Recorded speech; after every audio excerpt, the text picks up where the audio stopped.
All right, welcome to day 10. So for homework, you have two things that you're doing. You're doing a few problems from the textbook that will be most of what we're doing today with average value of a function. And then you have the yellow packet that you should have, the day 10 homework exploration. If you don't have it for any reason, there's a PDF of it on today's day on Schoology. Now, on that homework packet, you're expected to do it on your own. You will not be penalized for wrong answers if you can't solve it all the way. What I want you to do is try and discover what we're going to learn on your own. So you should have something for each answer. Okay, even if it's not right, that's okay. But the idea is I want you to discover it on your own. Don't be asking anyone else, how did you do the problem? All on your own for the yellow packet. All right, so in our notes packets, we're on the day that's 2-10. So let's say in a kindergarten class, they were asked how many people are in their household. And these are the responses they got for the 5 different people. Well, what if we wanted to spread out all these family members so that everyone would have the same number of family members? Well, essentially what you could do is you could move the blocks. You could maybe take these 2 blocks and put them over here. You could take that block and put it over there, and take that block and put it there. Basically evening it out, reapportioning them. So we would get a picture that looks something like that. Because what this would then tell us is what the average value of family members would be. So on average now we can see that there would be 4 family members per household on average. So thinking about moving those blocks around makes it possible. But what if you had some type of continuous function? We had a discrete thing last time. We had a finite number of children, so we could shift things around. How could we figure out, okay, what would be considered an average value that this function takes on? It's taking an infinite number of y values. They're going up, they're going down. Well, what's an average y value of that function on our interval from 2 to 10?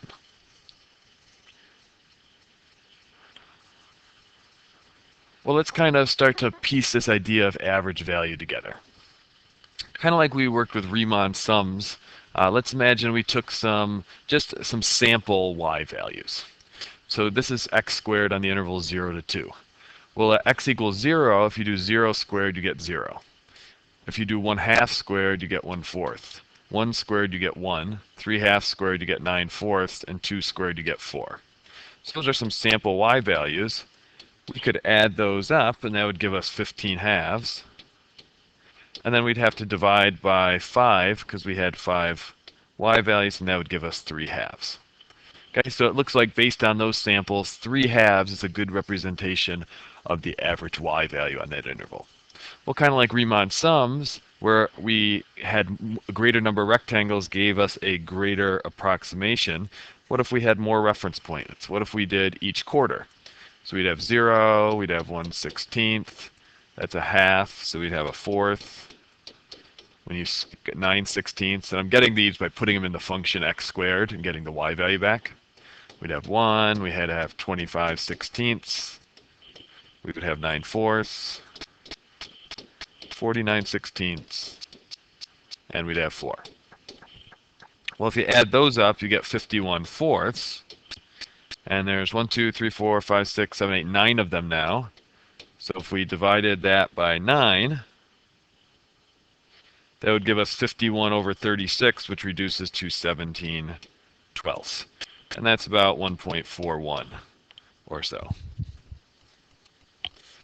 So we got 1.5 first, 1.41, so that should be a better approximation of the average value of that function. But we'd like to do better. We want to figure out what is the exact average value of the function. Well, here's another way to think about it.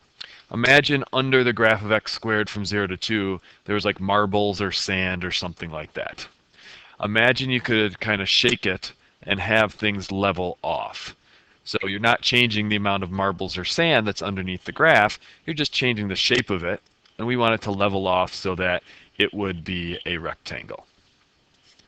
whatever the height of this rectangle is, that would represent your average value of the function. Okay, just like we move the blocks around to level it off, this, if you imagine shaking it, that would level it off as well. Well, these two areas of marbles or sand should be the same. Over on the left, we would represent that area of marbles as the integral from 0 to 2 of, now in this case it's x squared, but I'm just going to do it in general, f of x dx. And that should be equal to the area of that rectangle. Well, our rectangle is just base times height. In this instance, our base is 2, but in general, you can find the base by doing your b minus your a of your interval and just multiply it by the height. So those two things should be equal to one another. Well, what we're really concerned about is what was the average value of the function, which that is the h. So what we can do is we can just get the h by itself. So if we divide by 1 over b minus a, that gives us a 1 over b minus a out front. And then our integral, and I used 0, 2 here for this specific one. We can do in general from a to b, because we did in general for the other stuff. So we'll switch these a to b. So if we do 1 over b minus a times the integral of our function,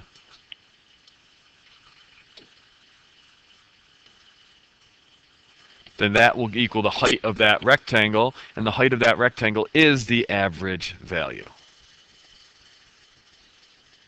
So if we look at this specific example now down on the bottom, we can say that our average value is 1 over b minus a, so 1 over 2 minus 0, of our integral from 0 to 2 of the function we're dealing with, x squared dx. And then that's something we can manage pretty easily. So this is going to be 1/2. The antiderivative is going to be 1/3 x cubed. And we're going from 0 to 2. So before we sub in, we can neaten this up. This is 1/6 x cubed from 0 to 2. If we sub in 2, we'll get 8/6, or in other words, 4/3. And sub in 0, we get 0. So that means 4/3 represents the exact area under the curve. Or sorry, not the exact area under the curve. It represents the average value of the function. So this is telling us the height of this rectangle is at 4/3. So of all the y values that function takes on in the interval, the average y value would be 4/3.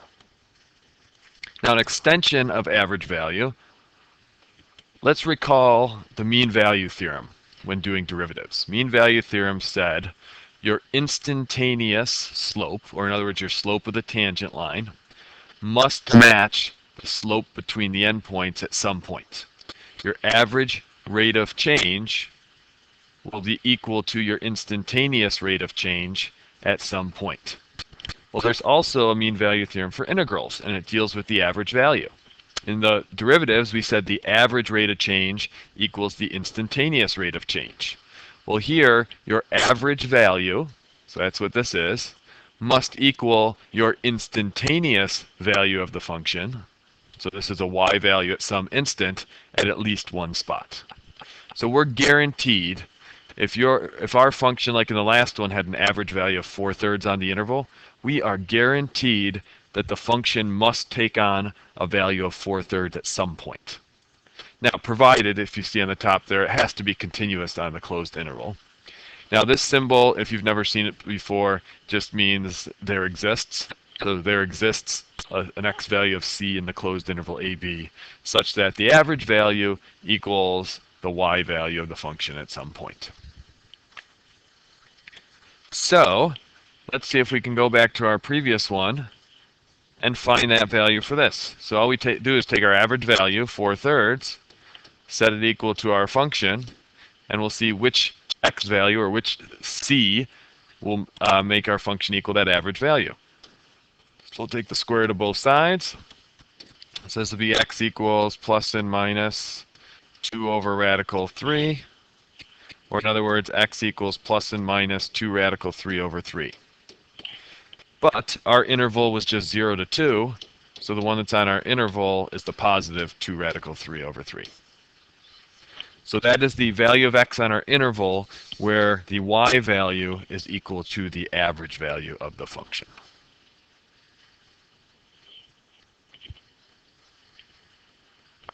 So we'll just try another example of this. We're going to find the average value of that function on the interval 4 to 9.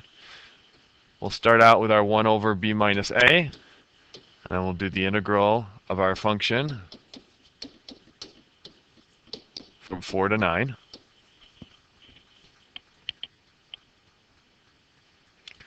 So this becomes 1/5. We're going to have 2x. New exponent will be 3/2 with a 2/3 out front. And we'll evaluate from 4 to 9. So we'll have 1/5. Subbing in the 9, 9 times 2 is 18. Subbing in the 9 to the second term, raised to 3/2 is two things. You're doing raising to the third and doing a square root. Do the root first to keep it smaller. Square root of 9 is 3. 3 to the third is 27. And then multiplying by 2/3 is doing two things. Multiplying by 2 and dividing by 3. Do the division first to keep it smaller. 27 divided by 3 is 9, and then 9 times 2 is 18. So we get 18 in that second spot. We'll do minus and do a parenthesis. We'll sub the 4 in and we'll get 8. We'll do a similar process for putting in the 4. Square root of 4 is 2. Raised to the third is 8. 8 times 2/3 will give us 16/3. So this is 1/5. We'll have 18 and 18 is 36. The negative will have to distribute, so 36 minus the 8 will give us 28 plus 16/3.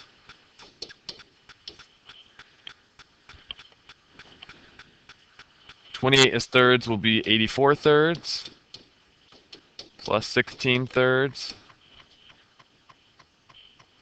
Oh, sorry, that should be a minus now, actually, after we distributed the negative. So that's minus, minus. So this will be 1/5 times 68/3. Or in other words, 68/15.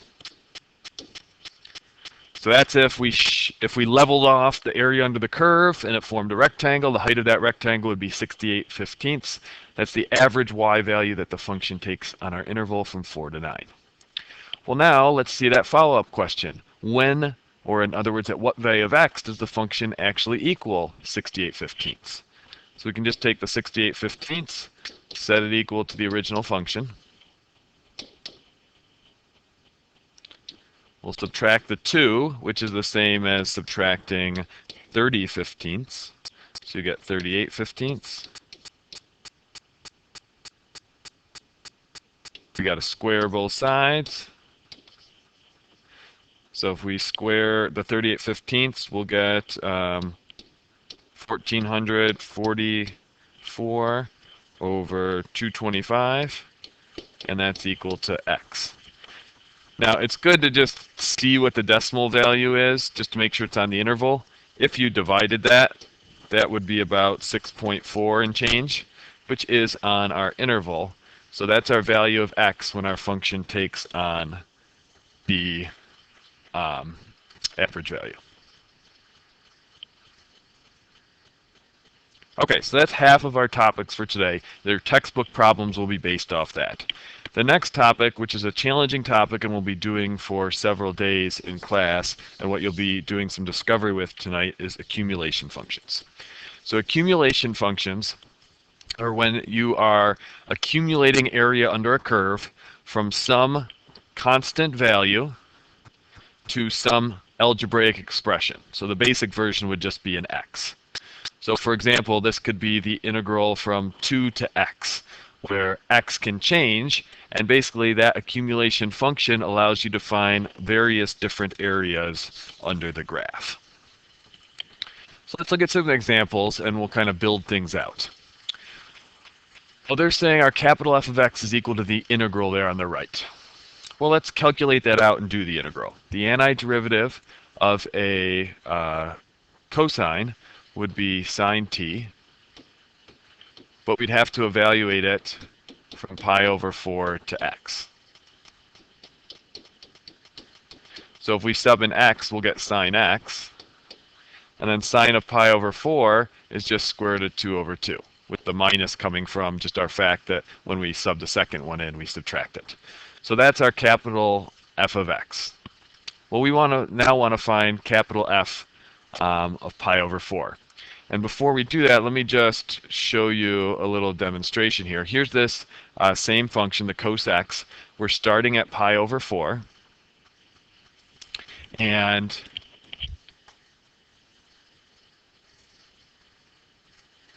if we switch where our x value is, notice it's changing the x value, and it's switching the accumulated area. So there's our accumulated area there. Notice the accumulated area is going down because we're adding on some negative area. And now we're adding on some positive area, so the accumulated area is going up. Now just notice something here. When we go to the left of our point, even though the area is above, we're getting negative accumulated area. So that's something we're going to see. Notice this is 0. That's something we're going to see as well. I think this spot here, notice the accumulated area is 0 because the area above and below the x-axis are the same. So let's go back here. So we're going to do capital F of pi over 4, which means we're doing sine of pi over 4 minus radical 2 over 2. Well, sine of pi over 4 is just radical 2 over 2. So we get back 0. So if we think of what this meant in the original, this meant we were doing the integral under cos x by starting at pi over 4 and finishing at pi over 4. Well, if you start and end at the same value, there's really no area under the curve. That's why we're getting 0. Well, let's do let's do it pi over 2. So that'll mean we're doing sine of pi over 2 minus square root of 2 over 2. That is just 1, so we'll have 1 minus square root of 2 over 2. Well, sine should be, square root of 2 over 2 is like 0.7-ish, because it's around 1.4 divided by 2. So 1 minus 0.7 is a positive. Pi over 2 is right here on our cos graph. So it makes sense that accumulated area is positive because everything from pi over 4 to there is area above the graph. Okay, and we saw that as we went to the right. Well, now let's look at f of 0.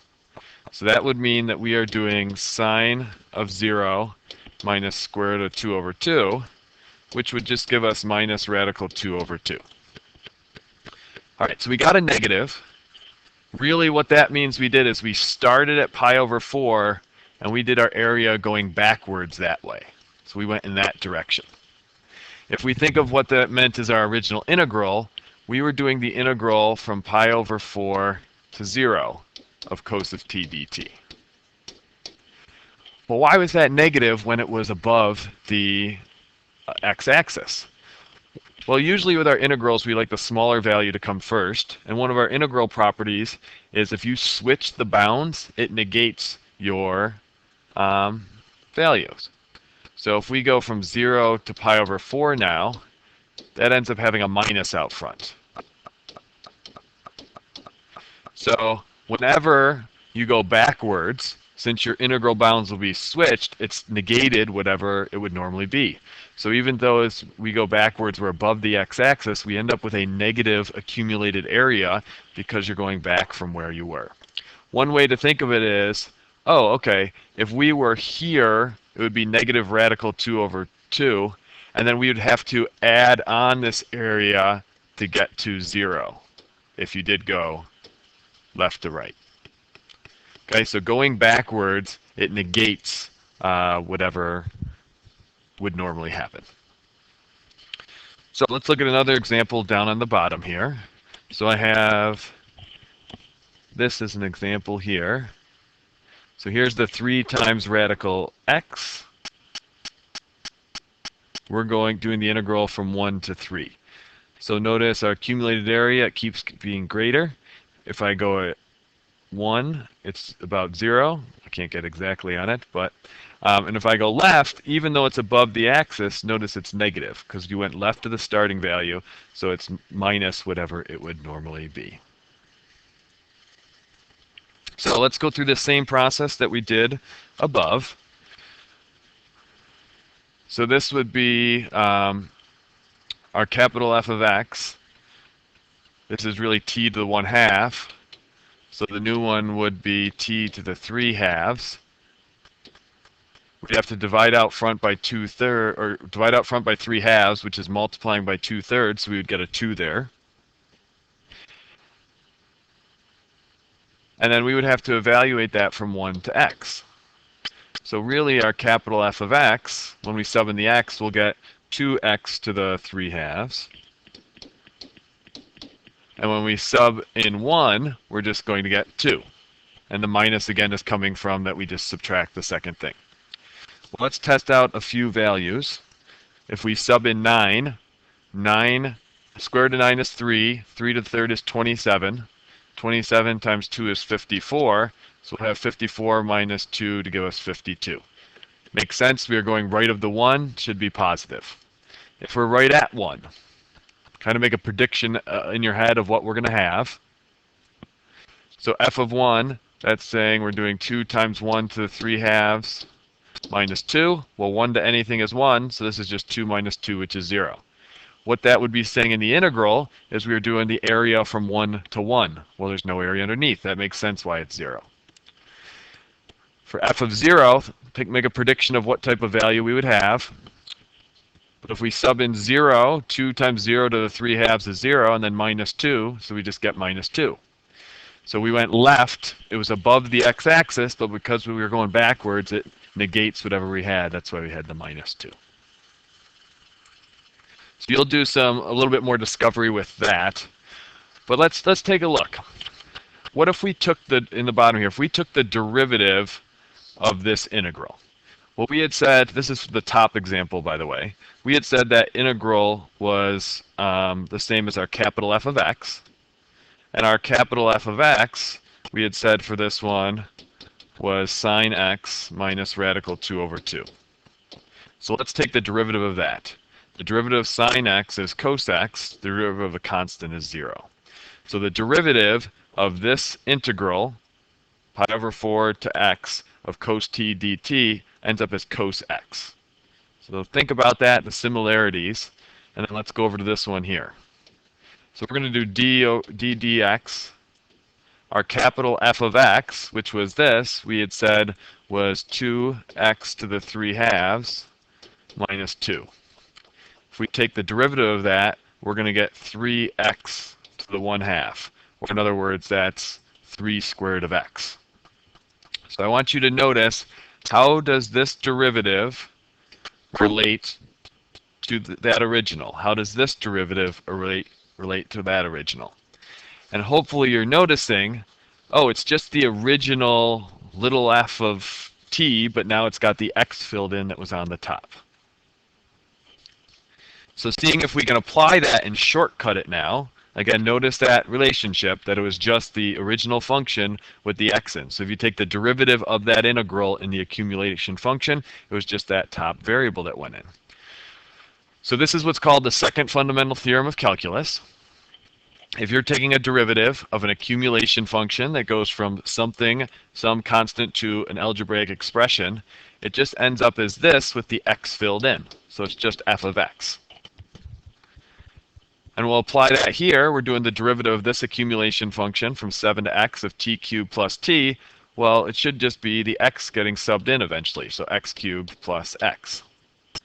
You could do it the long way like we did on the top of the previous page, but the shortcut gets you there right away, and you'll want to be able to do the shortcut when they get more complicated. And then this one here, we should just have log base 5 of x squared.